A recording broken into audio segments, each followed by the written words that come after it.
Hey, this is Bryce Johnson from Expedition Bigfoot. You're listening to the Paranomaly Zone.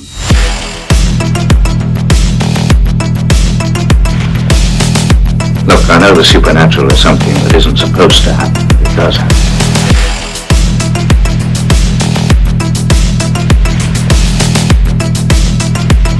A ghostly apparition in the dark of night.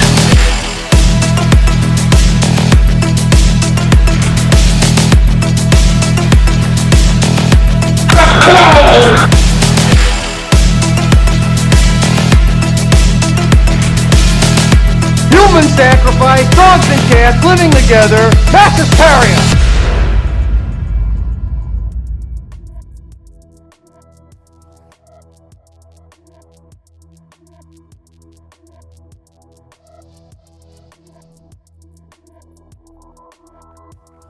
Hey there, ponderers of the paranormal. You are in the Paranomaly Zone, your place for all things paranormal, strange, and mysterious. Your weekly dose of all things paranormal, strange, and mysterious. My name is Patrick Koffenberg, and I am joined, as always, by my co-host with the ghost, the paranormal poster boy himself, Mr. Michael Carbno. How you doing, Mike? Yay for Mike! Yay!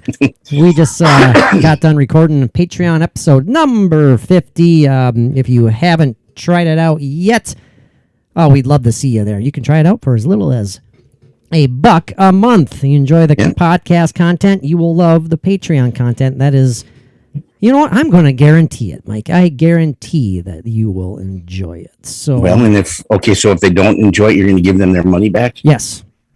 No, I won't. Once they put that silver dollar in the coin slot. That's right. That's how it works, man. That's It's how done. it works. So, no, we'd love to see you there. And very, very briefly, I'm going to extend the offer that has been on our Patreon account. Then I'm going to extend it throughout the summer. If you sign up as a $5 Patreon for all of our awesome paranormal, bizarre, crazy, fun content over there, access to it.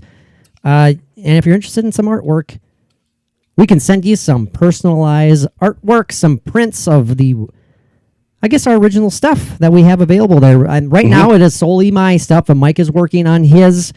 Yep. I will do requests. I'm sure Mike will take requests. But if you sign up as a $5 Patreon, you can have any of the prints that are available there. That offer is going through the summer. We think if you give it a shot, you will enjoy it and you'll stick around. So we'd love to see you there. Do you know that not everybody has gotten their art prints yet? Well, way to sell it here while we're trying to make it sound cool, Mike. If you sign up, you're not going to get it. Oh, no, you'll get it. Yeah. You'll get it. So, no, we'd love to see you guys there. No joke. I think you guys would love it. We think you guys would love it. Mike, it's good to see you, though.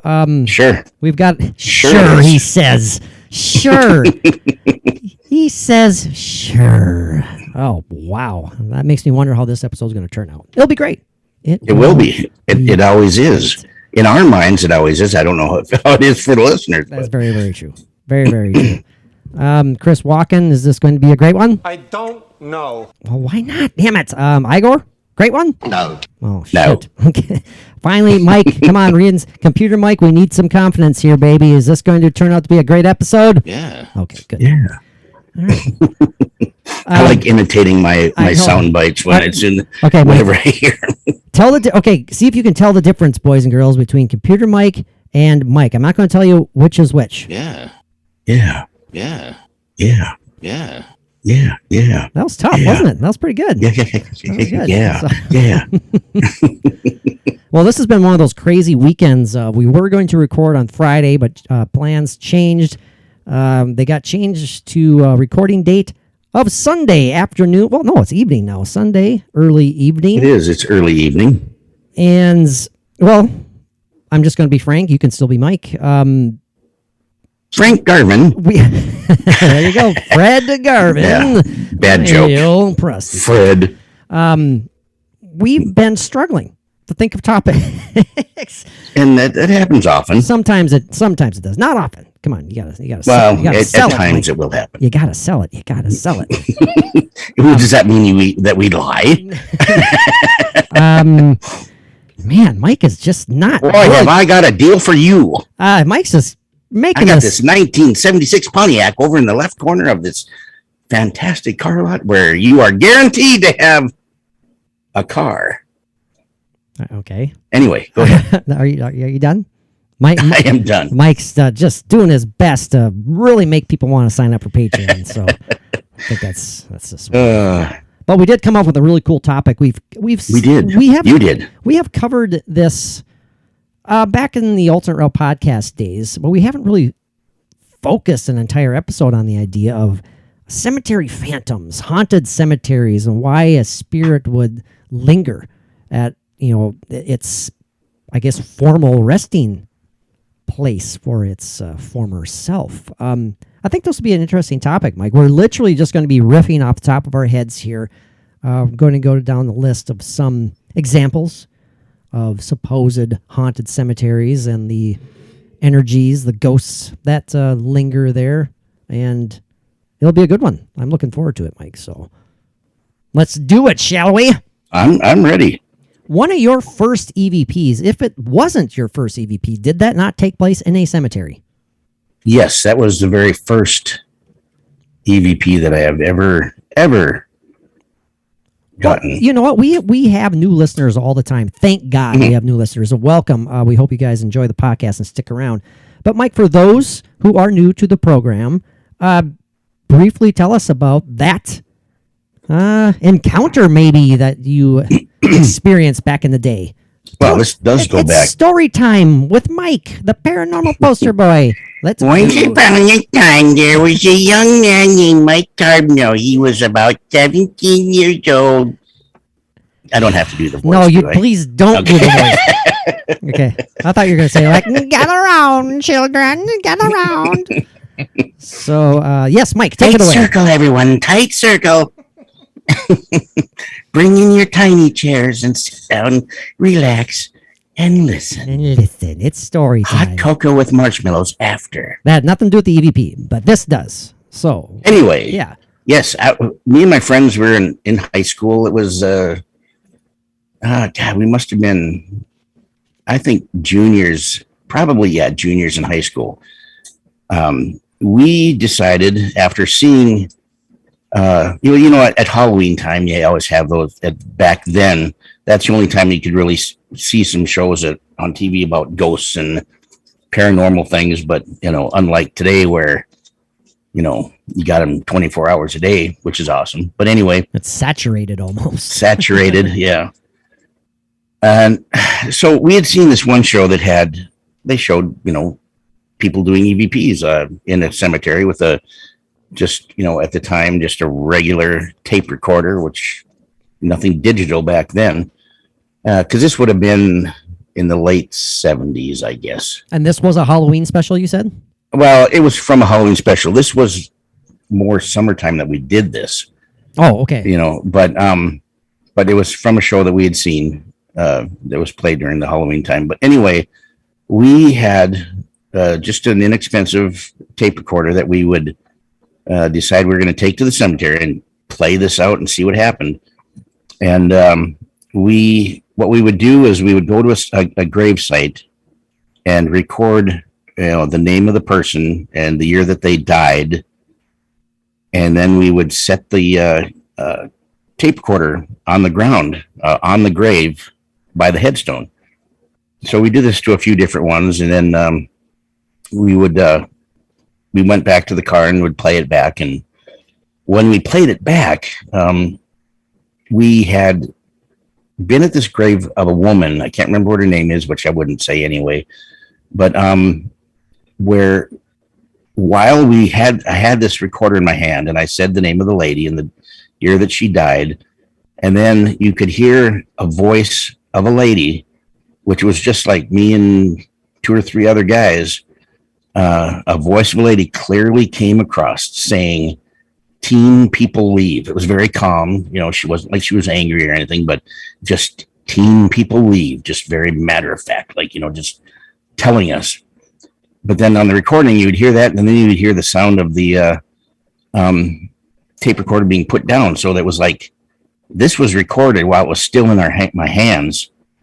And of course, when we went back to the car to listen, it just totally freaked us out. And we I was going to sped out ask of there. you. I was going to ask you, how did you react? How did you Oh, feel? we were in the car, parked outside the cemetery, listening to this. So the set was still, it was all still set in this creepy, setting and everything, and then we heard that, and we just yelled out and just got out of there real quick.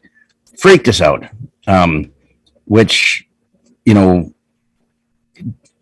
is surprising because does that embarrass usually you don't when you freak out. does that embarrass you looking back at it that you reacted like that, or is it? It does. I mean, because I don't fear any of that now, but it was such a shock. I mean, it was. Well, yeah. I mean, we were definitely trying to get something, see what could happen, but then when we did, it was a big shock because we really didn't expect anything. And But, how old were you again? Well, it was about 17. That's right. Yeah.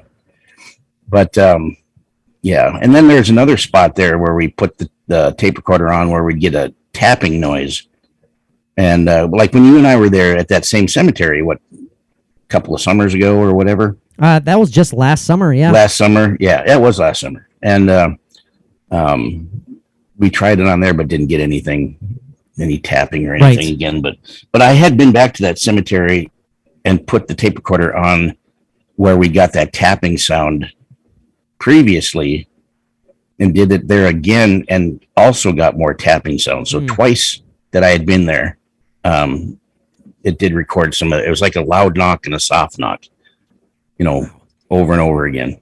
And then you said that this voice that you guys captured, it came across as calm to you. You said, and not like. Yeah, it wasn't like angry sounding. Okay. It was just very, like I said, matter of fact, telling us to leave.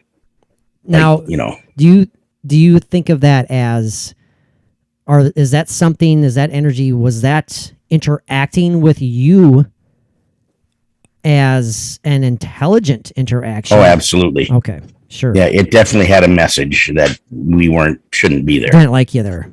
Yeah. Did not like you there. Now, I mean, that's just such a fantastic example. Unfortunately, you lost. I don't think you have that EVP anymore, right? I don't think so. No, it was lost many years ago. Unfortunately, yeah. But I mean, it's engraved in your brain, that's for sure. Oh, So. absolutely. And I brought it over to my brother's place at that time and had him listen to it, and he freaked out. He didn't want the tape in his house at all. Oh wow, really? Yeah. Man, that's pretty potent. And Mike, my memory, talk about memory going shot here every now and then. I believe you did play that. Have I heard that? I mean, many years ago when you and I first were kind of getting to know each other, or was that The Teen People Leave? Yes. Oh no, that was long gone. long Okay. before you and I ever So met.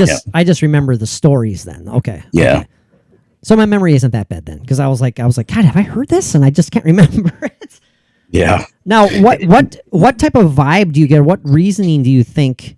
And I'm just your opinion. Why would this energy ghost tell you that exactly? Like teen people leave. I'm sure that any spirit would have thought we were maybe being disrespectful, or we weren't being loud or out of hand or anything, or acting like stupid punks or anything. We were, just doing this quietly, and but it's like we were maybe trespassing, that bothered this person or the spirit that just didn't want us there.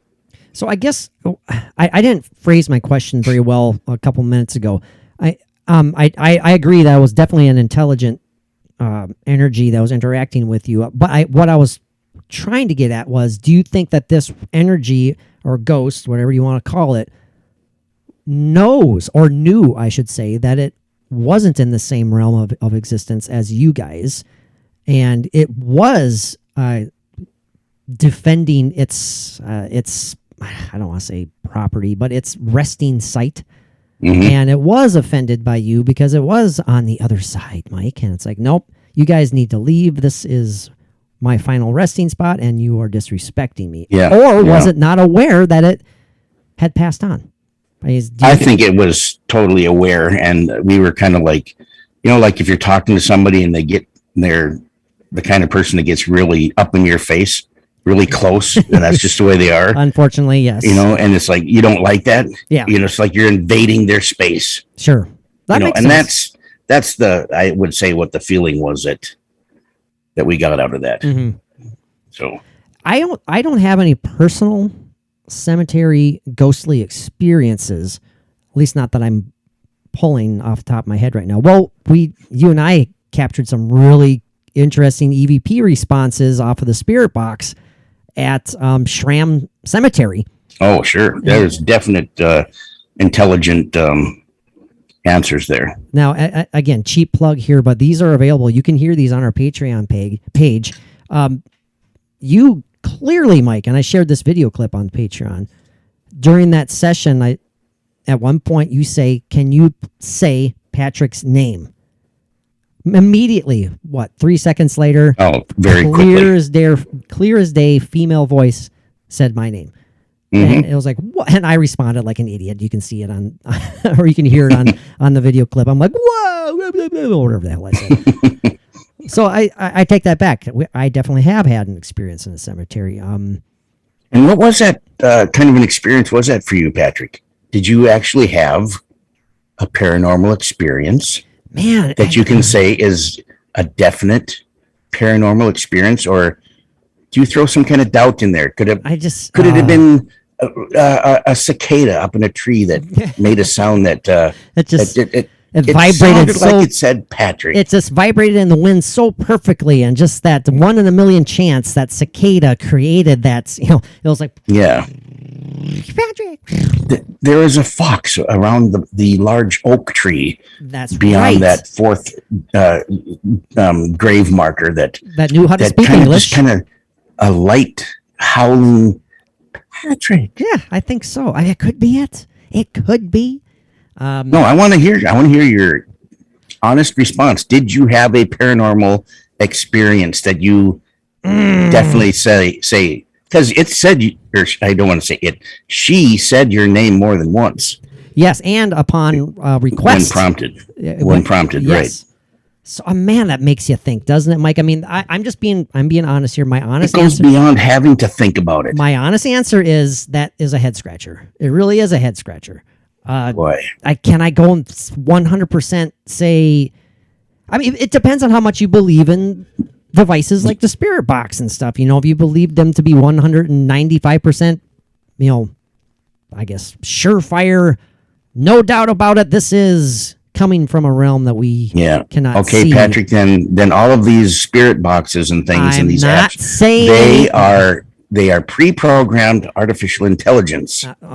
That's terrifying. They come out with the that's terrifying with the right answer when prompted. In a Patreon episode, one of the questions that Mike and I were going back and forth, it was kind of like it was episode 50, by the way. I think I said that already.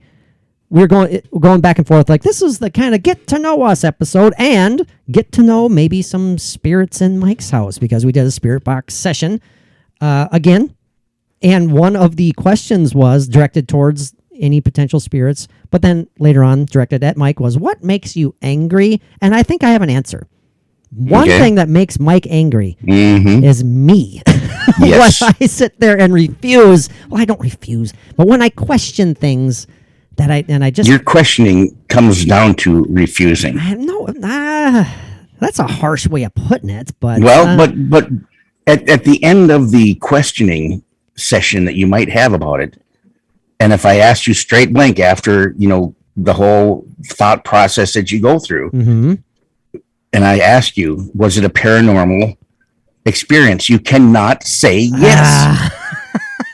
It's a matter of letting yourself go. Okay. You are not trusting your feelings, because I know your feelings are telling you that it's true. Well, you can tell, it's real, and you will not admit to it. You will not let yourself admit to it. You will not let yourself open up to realizing that it is a real paranormal experience. And I'm going to agree with you, Mike, because we have quite a few examples, of our own. And again, cheap plug, all available on our Patreon page. You can go listen to them. You can watch some of them. Not one of them means anything to you, though. Well, but what I was getting at was, you can tell my true feelings, like you referred to there, by how I immediately react when I hear something or I see something. You hear me when we were at the school, the allegedly haunted school, when my brother and I were there, and we were doing some EVP and film work at supposed haunted location, and we captured that bizarre audio anomaly not once but twice. And you can hear me how I react. I mean, I dropped the F-bomb and I, and that's my natural instinctive reaction. And so, because I'm like blown away. And then, yes, I agree. But then afterwards I sit there and go like, well, what was it really? So I get you. And you can't trust your natural instinctual reaction. You can't. You don't allow it. Okay, so that sound that you have recorded twice. Yeah. Of the sound of that whatever being moved across the floor. Yes. In a vacant Vankman. Peter Venkman. A vacant floor. Yes. Where they don't even have classes up there anymore. No. Right? It was just storage. Just storage. Yes, sir.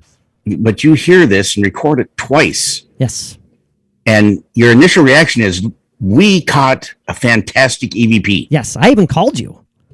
And yes, and I heard it and everything, when you played it back. But it's like you can't retain that. You don't let yourself retain that excitement and that acknowledgement. Okay, you know what? It goes through you so quickly. You know what I do retain, Mike? One that even me, and you know what? I dare even pseudo skeptics when they allow us to set the table as to what was going on at this time, the surroundings, the story behind it, that the It's Debbie EVP, Mike, that we captured years and years ago. That still blows me away. Sometimes I get the chills just thinking about it. It's like, what? We literally caught something unexplainable. And it was intelligent. It was responding to what the situation was. A very specific question. Using a specific name. The name that fit the story that happened in that house. That still blows me away. So that one I cannot and will not and will never debunk, because you can't. You just can't. Yeah. And you know what? I've been thinking about this just recently, even as you take the sound of that It's Debbie recording. Okay, and it has like a different ethereal, if you want to say that, sound to it.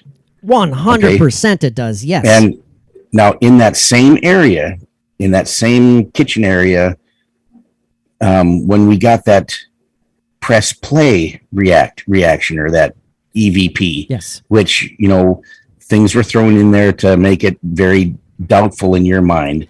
But I've been thinking, Sadly. Just in the last week, this has been going through my mind for some reason, that when you listen to that and you isolate that very specific press play voice, it to me, it has that same ethereal sound as the It's Debbie voice. It sounds different than you or I or the other individuals who are with us. It matches up with It's Debbie more than it does you or I or anybody else that might have. You and I were the only ones that were in the kitchen when that was recorded, except for, let's see, because the other two were in the living room. Yes, you are correct. That again, we're going off on a little tangent here, everybody. Yes, but it's an important tangent. That it's the It's Debbie EVP. Yes, again, available on Patreon. No joke. Go check it out. We'd love to hear your thoughts on it. It blows us away to this day.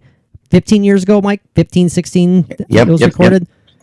Yep. And it definitely clear as day. And that's a great point. It sounds different. It's not, I don't want to say like echoey, but it sounds like it's ethereal. Yeah, that was a great word. I mean, so man, go check it out, guys, if you're interested in bizarre, awesome audio like that, paranormal audio, because even I, the supposed skeptic of the show, cannot debunk that one, no matter how hard I try. So you just can't. And I don't like using debunk. I don't want to debunk crap. I'm just... I frustrate myself, Mike. Prove its authenticity. I do. And trust me, you're not the only one who's frustrated. You know who else is frustrated? Me. So... Yeah, I'm sure. Okay, we went off on a tangent, but that's okay. Mike, circling back to the topic at hand. I was going to say one interesting cemetery experience that I had secondhand. Well, it wasn't even secondhand. The story was related to me. It involved another one of my older brothers and his then girlfriend. This is a long time ago, 25 years ago or so. But I remember hearing the story about they pulled out the Ouija board and they were doing a Ouija board session at, I believe, her house. It was either her house or her friend's house. Long story short, they were asking questions of the Ouija, and they got a reply as to an address. I believe they got like an address or a number. I can't remember exactly how the story goes. Long story short, they followed what the Ouija told them to do, and they went to said location, and it was a damn cemetery. It was a specific cemetery grave marker that supposedly had a connection to someone who had passed either in that house or someone who had passed who had known someone who was using the Ouija board. Again, I was told this story so long ago. I'm leaving out a few details, but that was an eerie thing to hear as a young man. I'm like, wow, I'm sure. That is really interesting. We've said this several times, Mike. We preface a lot of our episodes when we talk about any number of paranormal things with, no, we don't believe in everything. We don't automatically assume everything is paranormal. You can't. You can't do that. And we do not think that just because you are in a cemetery, you're going to pick up an EVP. You're going to, guaranteed, there's a bunch of dead people laying there. You're guaranteed to get stuff. No, we don't think cemeteries are haunted just because they are a cemetery. I just want to make that clear. That being said, when we go down some of these examples here, a lot of people have witnessed stuff. A lot of people have claimed to have encountered a lot of eerie stuff. Off the top of your head, Mike, when I ask you this, why would a spirit linger? Why would that spirit that you captured, why would it linger around its final resting spot? First thing that pops to your brain. Maybe it's a little lost, and it's staying close to what it's lost. Okay. What it's most familiar with during life is that's its body. I don't know. That just came off the top of my head. That's a great answer, though. That's a great answer. Talk about disorienting. My God. Right. Especially if they're still transitioning, from the physical to, or maybe understanding their transition from the physical to whatever nature of existence they are in now. That's a great point. They could feel lost. Maybe they pop back there every once in a while to see if anybody's visiting them. Hey, why not? Yeah, see if there's any fresh flowers laid at their side. Yeah. It's like, God damn bastards, no one misses me, huh? Is there any... And feel free to fire questions away at me, Mike, as well.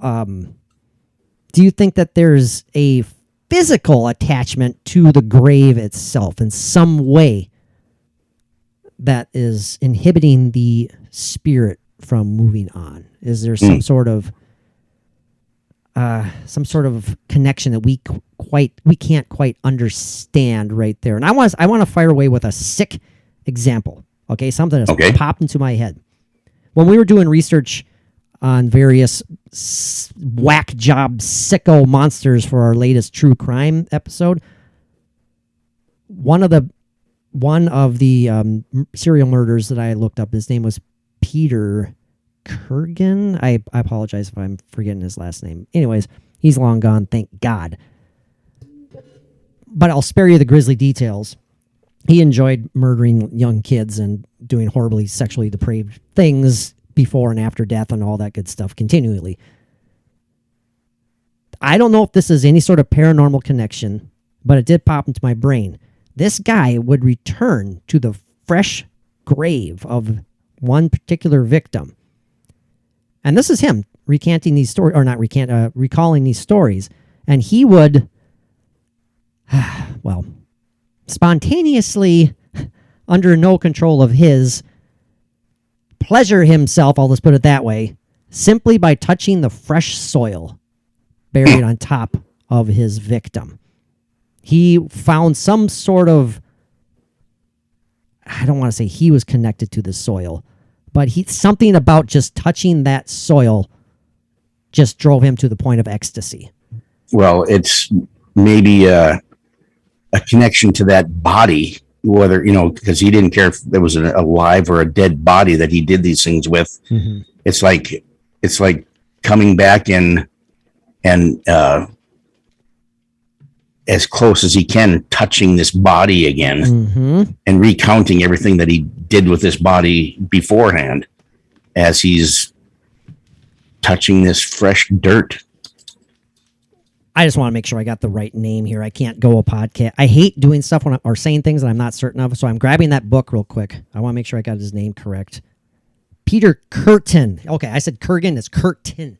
Yeah. So good riddance to Mr. Peter. But yeah, there's some bizarre. Like I said, I don't know if that's paranormal in any sense. But for whatever reason, that popped in my brain when I thought about maybe a recently deceased person just has that physical connection still. Not necessarily to the site itself, but like as you mentioned, Mike, to the body. Right, exactly. And it just can't leave. Now, your example, when it says teen people leave, as we talked about, it was like maybe perhaps it felt like you and your friends were disrespecting. Mm-hmm. Just being there was disrespectful. Does that sound like something, an energy that is trapped there, or something that is choosing to be there to you? I have my thoughts on that one. That's it's a good question. It's like an energy that's there. That's all I can think of. And I don't know if it's so hard to say if it's trapped or if it chooses, or Mm-hmm. That's a tough one for me. To me, that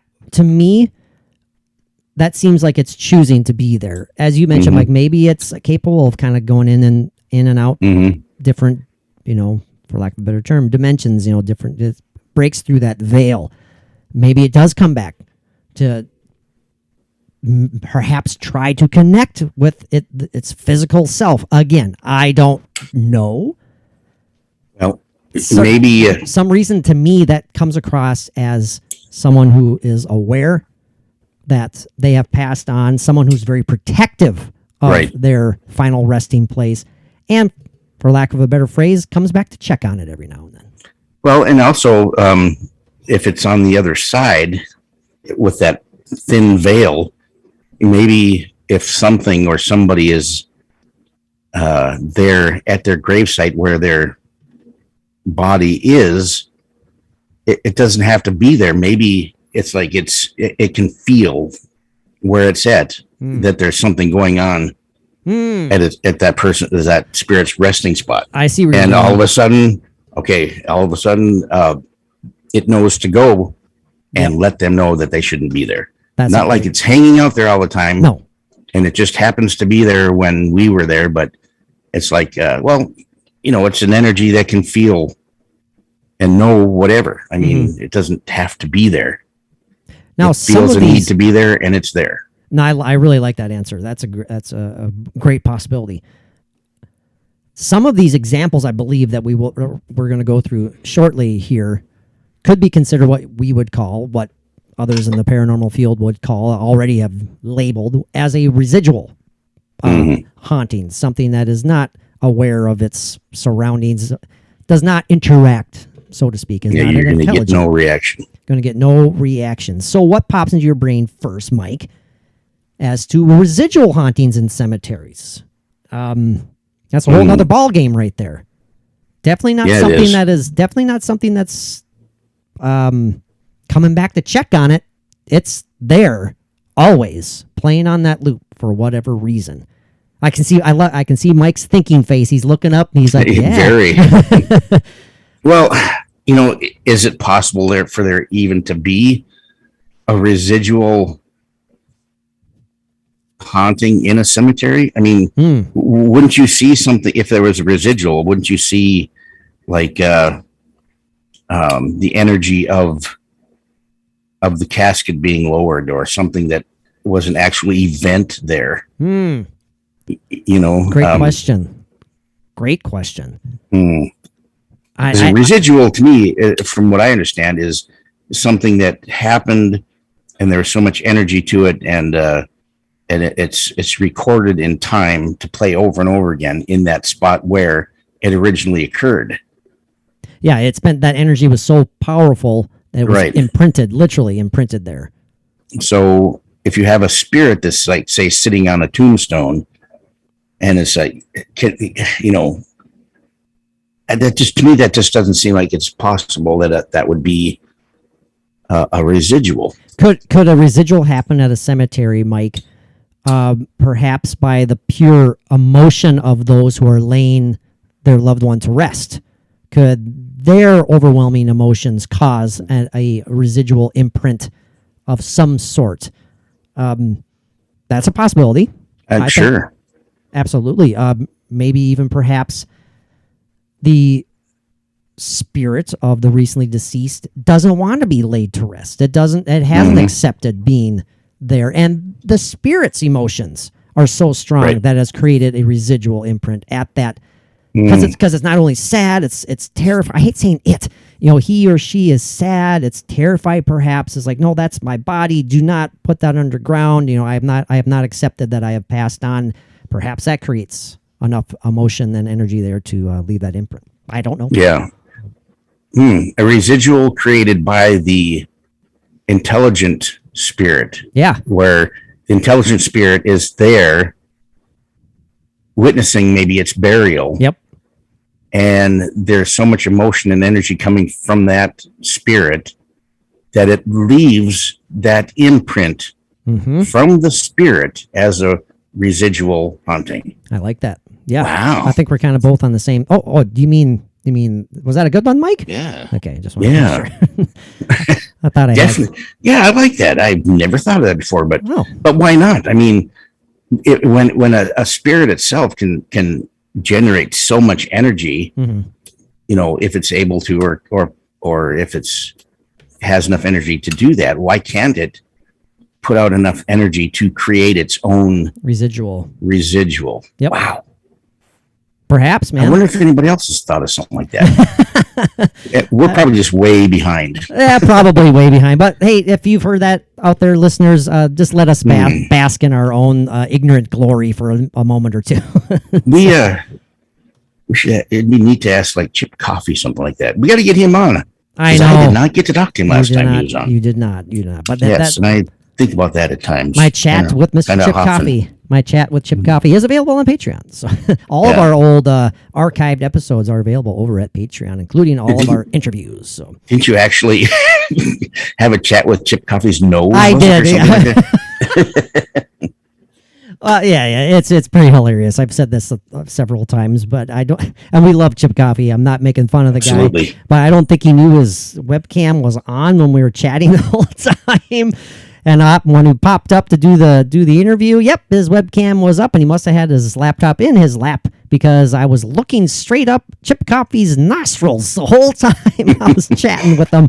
Great story. Yeah, it was great. And I slowly just kind of, I didn't sit there and stare because it was just awkward.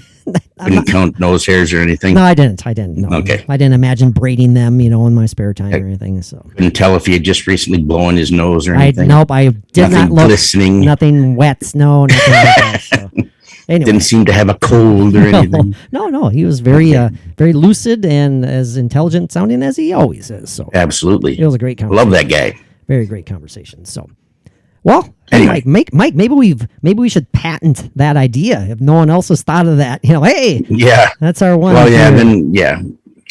Mike, our next guest in the paranormal realm, whomever that may be. Maybe we should fire those questions at them to see what they think. Yes, absolutely.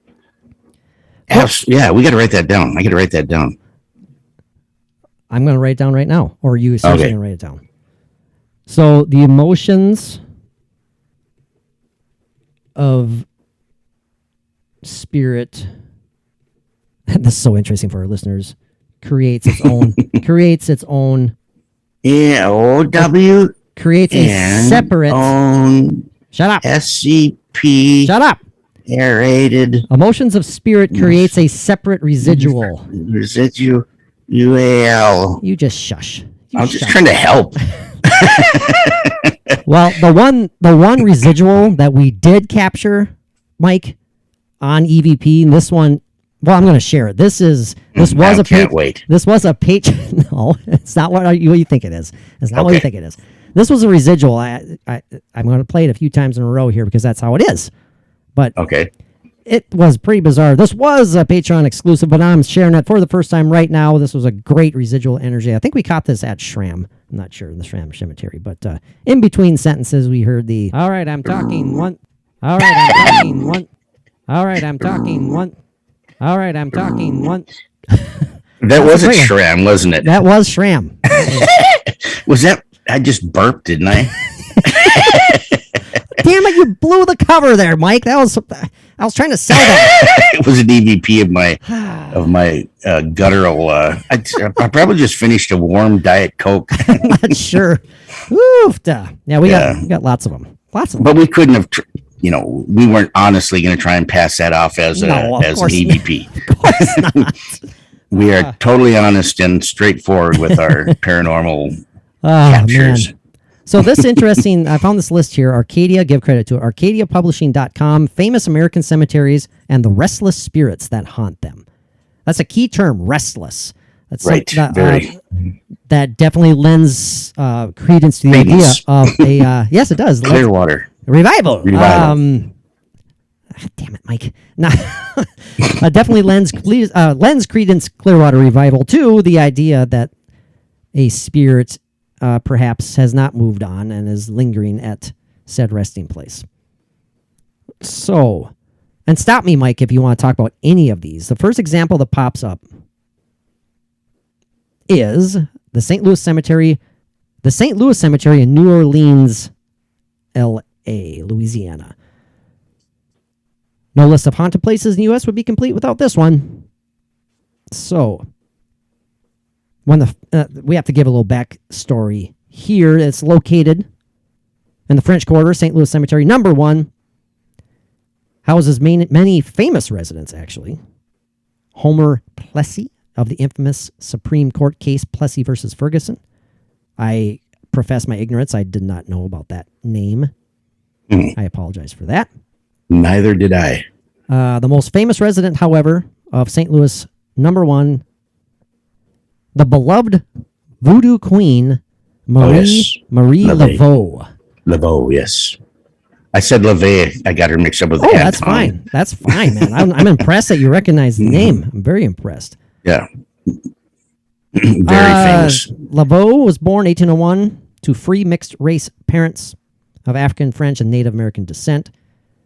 Throughout her life, Laveau mixed the spiritual influences of her ancestry, giving birth to what is known as New Orleans voodoo, and gaining a vast following that transcended racial lines. Now, it says here that local lore insists, Mike and listeners, that if you draw an X on Marie Laveau's grave, yell out your wish, turn around 3 times, I'd get dizzy, circle your X, and then leave her an offering, she will grant your wish. I have never heard of that. I have. You heard about all of that, granting the wishes and stuff? I didn't remember what the whole process was about I knew about the X and things like that, but I didn't know what the rest of it was. But Mike, with your with your back condition, I recommend you do not turn around 3 times. Yeah, no kidding. It'd take me quite a while, but I think if you see a picture of her tomb, it's not like a regular headstone. It's like a big actual tomb type thing. Okay. And you'll see it's full of markings, I believe. Man. Yeah.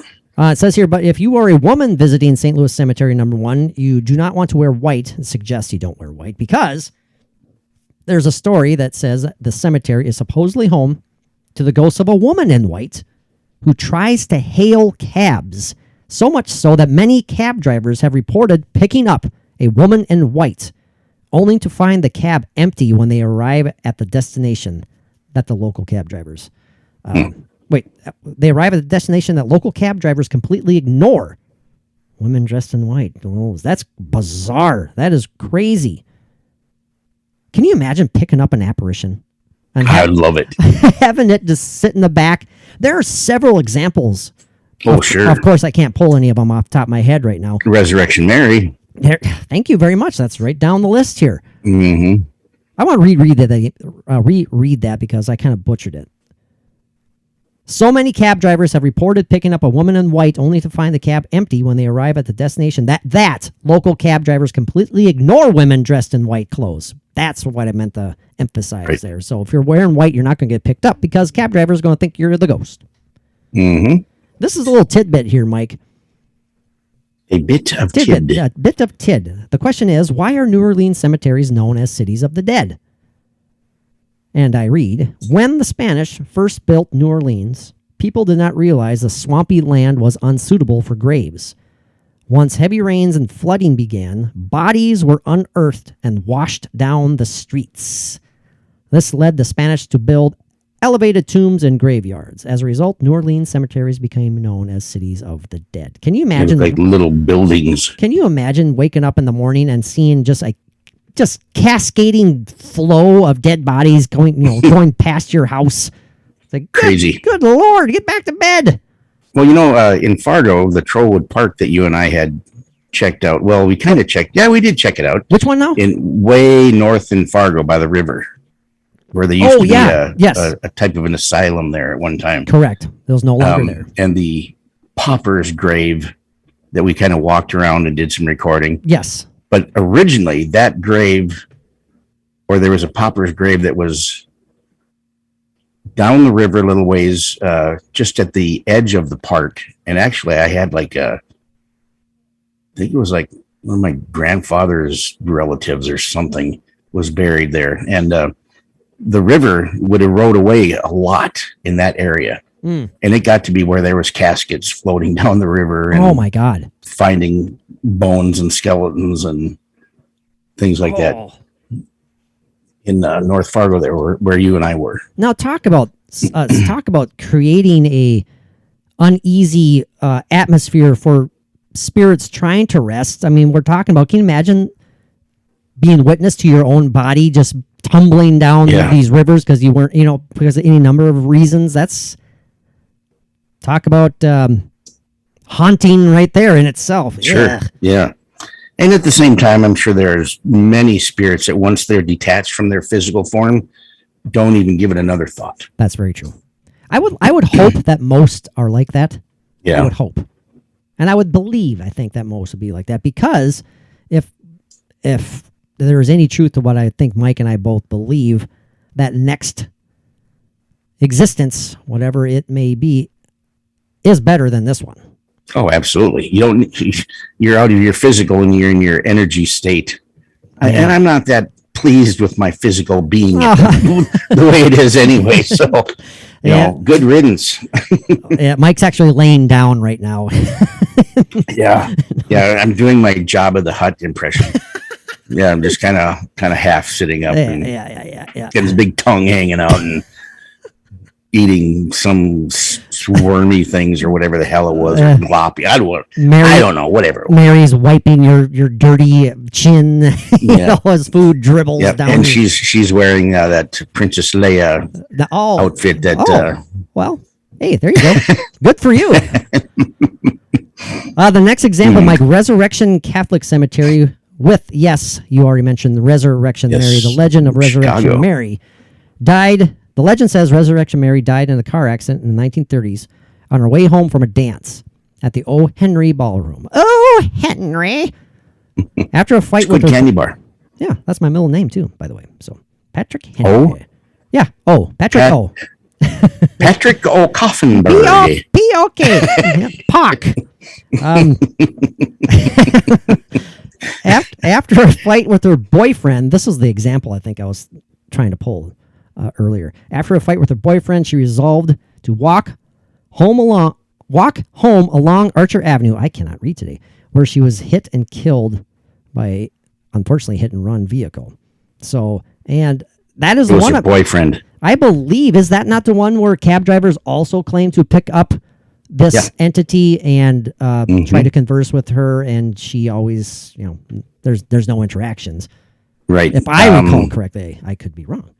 Yeah, and there's supposedly on the wrought iron gate is the imprints of her hands holding on to the gate. That is right. Hmm. I do remember that. Man, you have a steel trap for these details. A lot of times make it Some things. No, I'm impressed. A lot of times. What day is it? I don't know. I don't give a shit. Oh my! Can I say what you did earlier today, Mike? Not once, Absolutely. but twice. It was bad. Twice. I would say not even over a span of 20 minutes because we recorded the Patreon episode. We were all set. Are you good to go, Mike? We thought of this topic. Yep. Mike even said, "Yeah, I'm feeling excited. This is going to be good." I disappeared for a little bit because I thought I had to do something that I ended up not doing. So I texted Mike back and say, hey, are you actually good to go right now instead of a half hour later? And he said, yep, let's go. So 15 minutes had passed at most. Mike, no joke, sits down and says, so what are we doing again? Yeah. Is it the ghost thing, he says? I'm like, I said, Mike, do you seriously not remember what we just agreed to? Not even 20 minutes ago.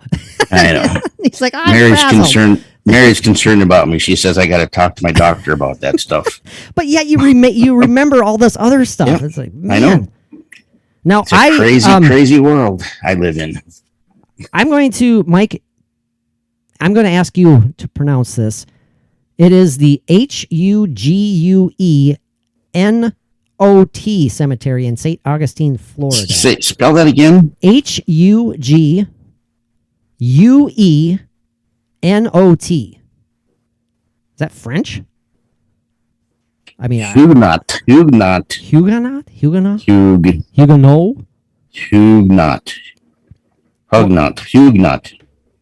The UE isn't going to be like a Huguenot. Huguenot, I think. I guess I don't know.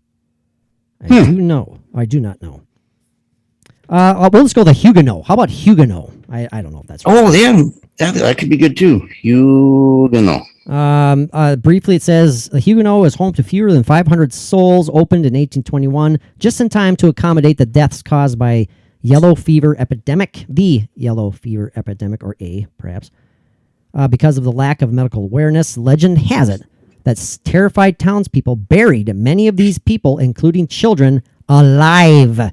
Exhumed coffins from all over St. Augustine show scratch marks from people who tried unsuccessfully to escape premature burials. Good God Almighty.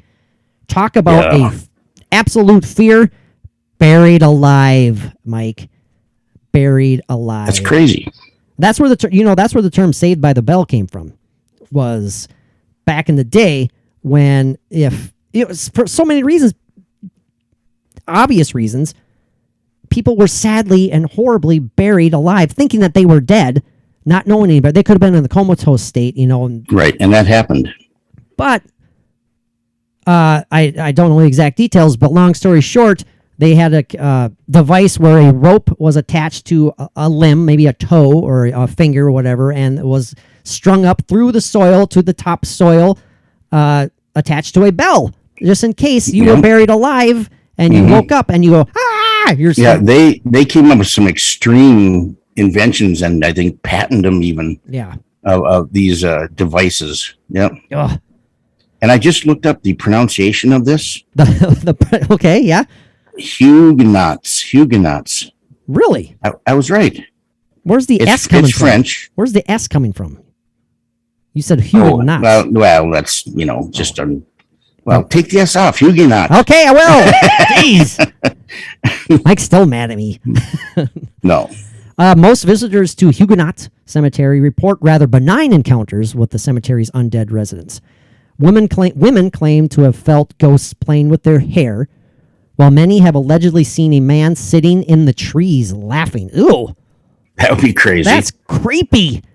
And then all of a sudden he disappears and all of a sudden there's a smile. Oh, my God. Wow, okay, first of all, what the hell is he doing up in a tree?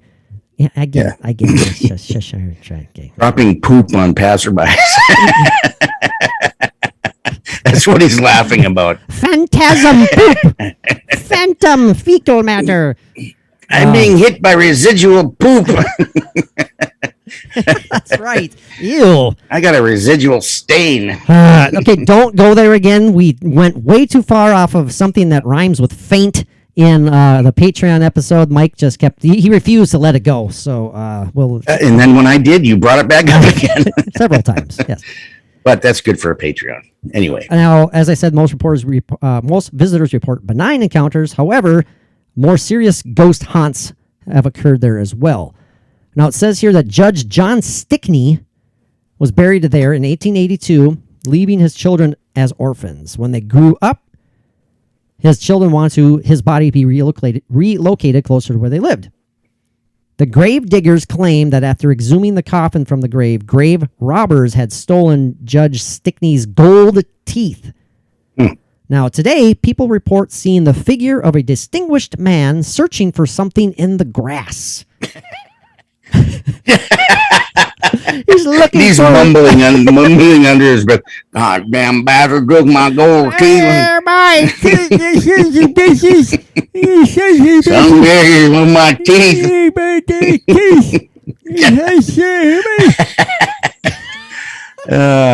Can't get into the gates of heaven without my gold teeth. I know. How am I supposed to eat down there? Man. No disrespect to Judge Stickney or his teeth or his dentist. Yeah. But that's pretty crazy. That's kind of crazy. Now, It is very crazy. If there's legitimacy to that, does that sound like an intelligent haunting or residual to you, Mike? Well, it would have to be it can't be residual, right? Unless it's a residual of the spirit itself. That's okay. So, but is he? Well, I was going to say, is he caught in a time loop? But then that'll make you think it was residual. So that'd be pretty sad if he's like trapped in eternity, searching for his damn teeth.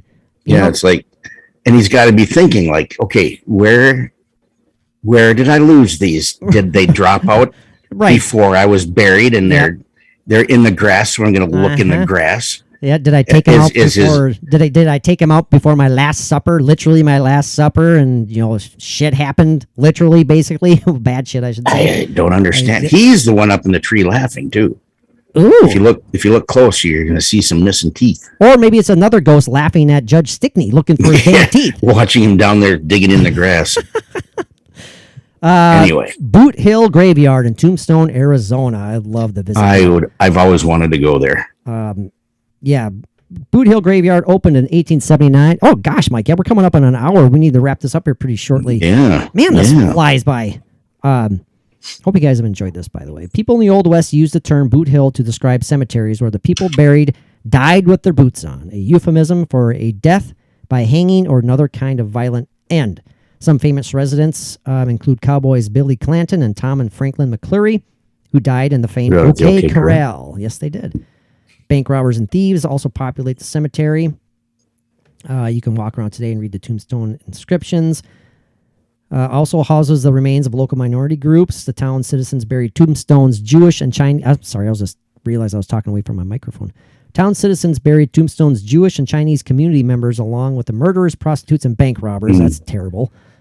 That's the same thing about Deadwood, South Dakota. I mean, I've been there, and they have like a Boot Hill there, and they have the separate sections where they had like the Chinese slaves that they were buried in. Goddamn. Yeah. Visitors today claim to have captured the likeness of long-past cowboys and outlaws on film while wandering through the Boot Hill Cemetery. I got to look that up. I wonder if that's available to find somewhere. Available to watch, I should say. There's a fairly well-known photograph out there, too, about Boot Hill and Tombstone, where there's a cowboy reenactor or something like that standing in Boot Hill, and you can see behind him quite a ways, and you can see like the tombstones and everything.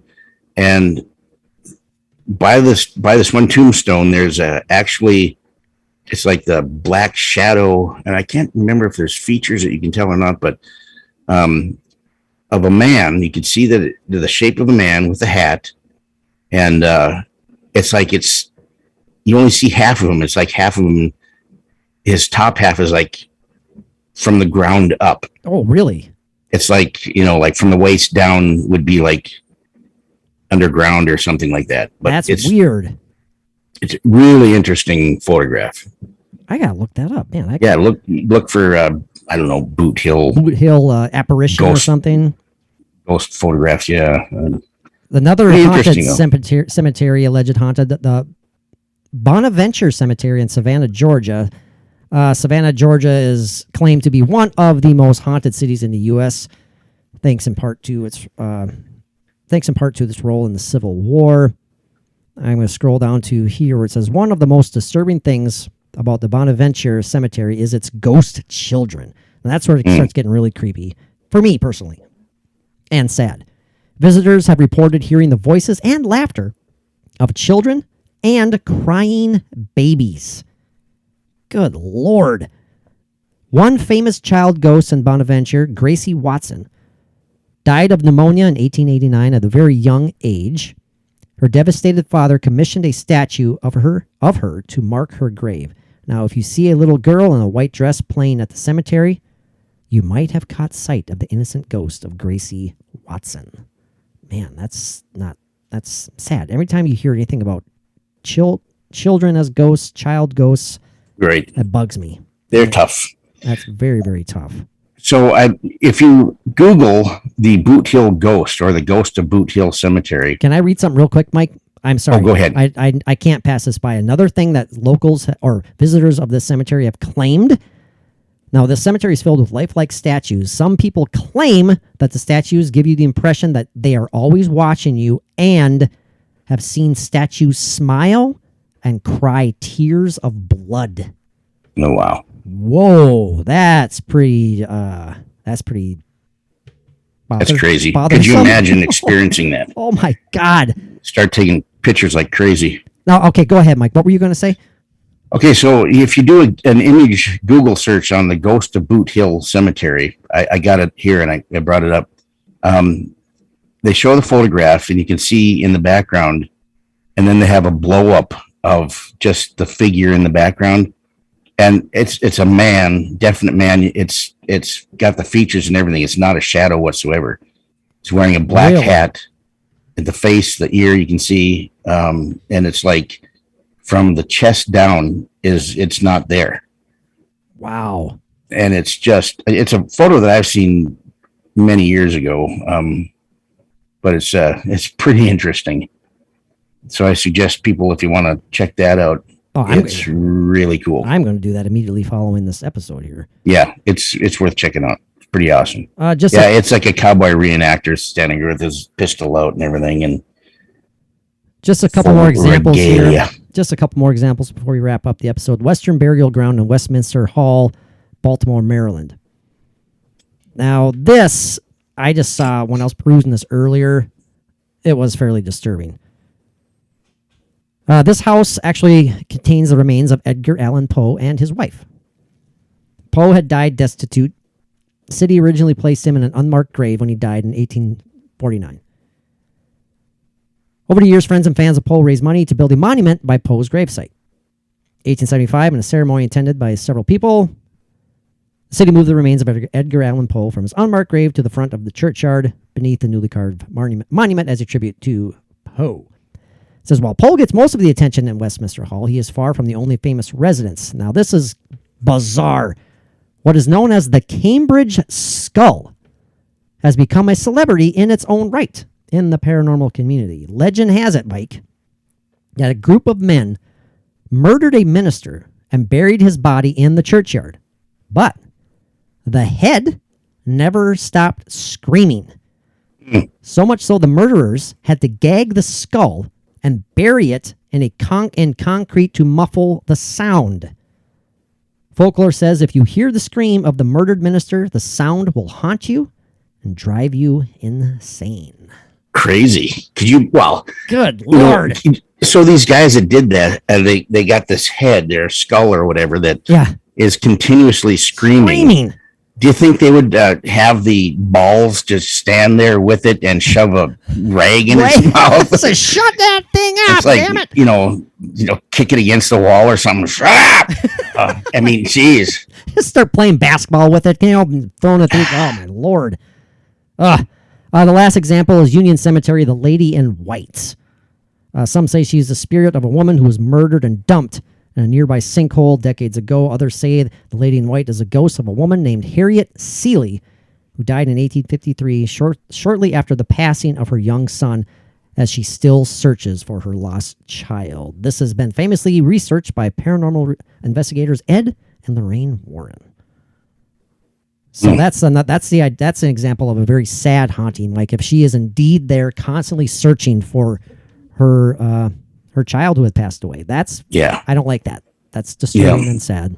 That would be just torture. Okay, Mike. To wrap it up here, final thoughts: haunted cemeteries, cemetery phantoms. In your words, in your opinion, are cemeteries any more or less apt to be haunted than any other location anywhere? And if so, why? I think no more or no less than any place that could possibly be haunted. It's Same here. It just depends on where the energy is and what's what and where's and who's who and the story why behind is it. why. Yeah, exactly. The story behind it. It's that I'm totally with you 100% on that one. I don't think there's any more apt, any more likely to be haunted than, say, your bathroom. Right. Well, your bathroom is haunted. It's haunted sometimes. Yeah, I was going to say believe your me. bathroom is And haunted every night. And it lingers. It's Mary- like a lingering spirit. Mary is an eyewitness, so I will take her word for it for sure. Well, thank you, Mike, for doing this. This has been great. We got a Patreon exclusive episode out. We got this one. Hopefully, this has been fairly entertaining and informative for our listeners. I had a good time. I hope you did too, Mike. Absolutely, and soon to come some fast tracks here and there. We're definitely going to add to our YouTube content, our new video series, Fast Track, Paranormally Zone Fast Track. Basically, it's a condensed version of what you get here. Quick 5 to 10 minutes clips if you want to go look at our cute, beautiful faces on YouTube. They're there. A lot of fun. Go check them out right now. I think our first 3 were on the big 3: ghosts, Bigfoot, and aliens. So that's right. The big 3. We had a good time, that's for sure. Looking forward to the next one. And looking forward to, we can't say who it is, but man alive, we landed one of our dream guests. He has agreed to appear on the show. I cannot wait to talk to him. I might be a wee bit nervous talking to him for a little bit, but it'll be cool. It'll be very, very cool. He's a man. He shits the same way as we do. Well, you put it that way, yeah. Yep. So, hey, maybe he'll be sitting on the toilet when we're talking to him. You never know. Yeah, you never know.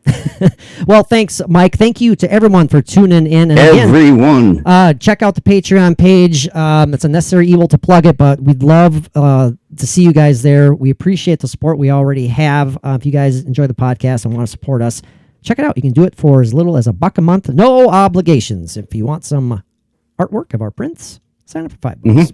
Mike, until next time, buddy, what do our paranormal pals need to do, my friend? Peace out, baby.